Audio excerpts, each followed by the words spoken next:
আগামীকাল সকাল ১১টায় গ্যাজেট প্রকাশ করা হবে। ১৪ গ্রেডে অনুমোদিত নবম জাতীয় পে স্কেল। ৩টি সুখবর নিয়ে জাতির উদ্দেশ্যে ভাষণ দেবেন অর্থ উপদেষ্টা। তো বন্ধুরা, আজকের এই ভিডিওটিতে এই বিষয় নিয়ে বিস্তারিতভাবে আলোচনা করতেছি, তাই ভিডিওটি সম্পূর্ণ মনোযোগ সহকারে দেখার জন্য অনুরোধ রইল। আগামীকাল সকাল ১১টায় দেশের সরকারি চাকরিজীবীদের জন্য আসছে বহুল প্রতীক্ষিত সেই মুহূর্ত, যখন গ্যাজেট আকারে প্রকাশ পেতে যাচ্ছে নবম জাতীয় পে স্কেল।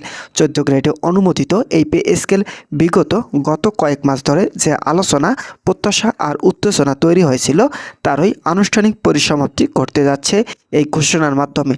সরকারি চাকরিজীবীদের থেকে শুরু করে সাধারণ মানুষ সবার দৃষ্টি এখন আগামীকালের দিকে, কারণ এই পে স্কেল শুধু বেতন কাঠামো নয়, এটি সরাসরি দেশের অর্থনীতি, জীবনযাত্রার ব্যয় এবং কর্মচারীদের ভবিষ্যৎ নিরাপত্তার সঙ্গে জড়িত। এই গ্যাজেট প্রকাশের সঙ্গে সঙ্গে জাতির উদ্দেশ্যে ভাষণ দেবেন অর্থ উপদেষ্টা। তার ভাষণে থাকবে নবম জাতীয় পে স্কেল চূড়ান্ত সিদ্ধান্ত, কাঠামোগত দিক, বাস্তবায়নের সময়সূচি এবং সরকারের সামগ্রিক অবস্থান। দীর্ঘদিন ধরে যে প্রশ্নগুলো ঘুরে ফিরে আসছিল, কবে কার্যকর হবে, কোন গ্রেডে কী পরিবর্তন আসছে, কতটা সুবিধা বাড়ছে, সব কিছুর পরিষ্কার ব্যাখ্যা থাকবে এই ঘোষণায়। ফলে এই ভাষণকে ঘিরে সরকারি চাকরিজীবীদের মধ্যে বিশেষ আগ্রহ লক্ষ্য করা যাচ্ছে। ১৪ গ্রেডে অনুমোদনের বিষয়টি এই পে স্কেলের একটি বড় দিক। নতুন কাঠামো অনুযায়ী গ্রেড সংখ্যা কমিয়ে আনার মাধ্যমে বেতন কাঠামোকে আরও বাস্তবসম্মত করার কথা জানানো হয়েছে। এতে একদিকে প্রশাসনিক জটিলতা কমবে, অন্যদিকে বিভিন্ন স্তরের কর্মচারীদের মধ্যে বৈষম্য অনেকাংশে হ্রাস পাবে বলে আশা করা হচ্ছে। অর্থ উপদেষ্টা ভাষণে এই গ্রেড কাঠামোর পিছনে যুক্তি ও বাস্তবতা বিস্তারিতভাবে তুলে ধরা হবে বলে জানা গেছে। তো বন্ধুরা, ভিডিওটি এখন পর্যন্ত এসেও যারা আমাদের এই চ্যানেলের নতুন সদস্য রয়েছেন, তাদেরকে চ্যানেলটি সাবস্ক্রাইব করে পাশে থাকার বেল আইকনটি অল করে দেওয়ার জন্য অনুরোধ রইল।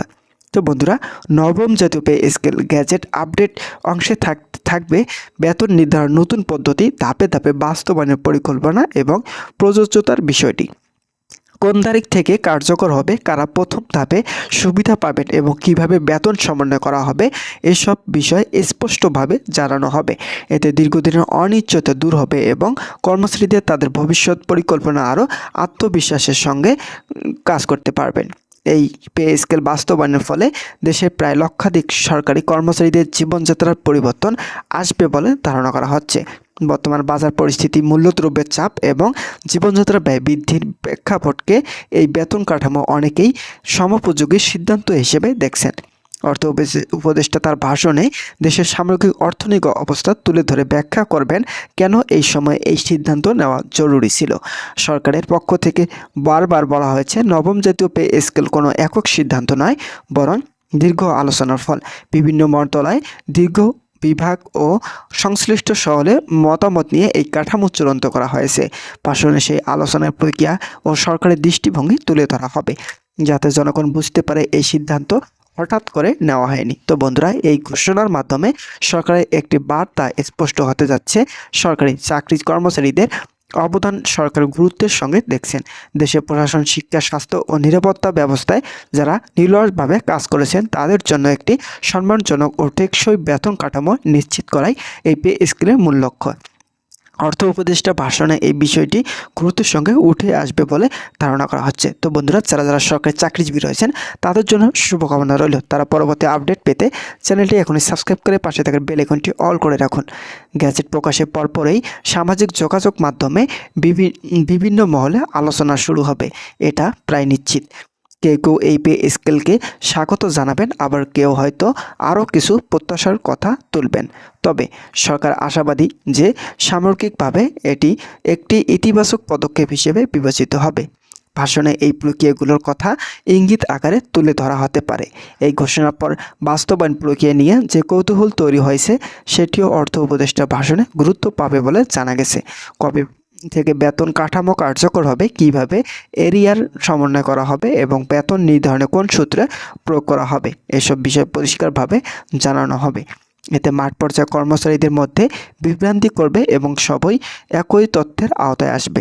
সরকারের লক্ষ্য হচ্ছে ঘোষণা আর বাস্তবায়নের মধ্যে যেন কোনো দ্রুত না থাকে। তো বন্ধুরা, এছাড়াও নবম জাতীয় পে স্কেলের সঙ্গে সংশ্লিষ্ট ভাতা ও অন্যান্য সুযোগ সুবিধা নিয়ে বিস্তারিত দিক নির্দেশনা থাকবে।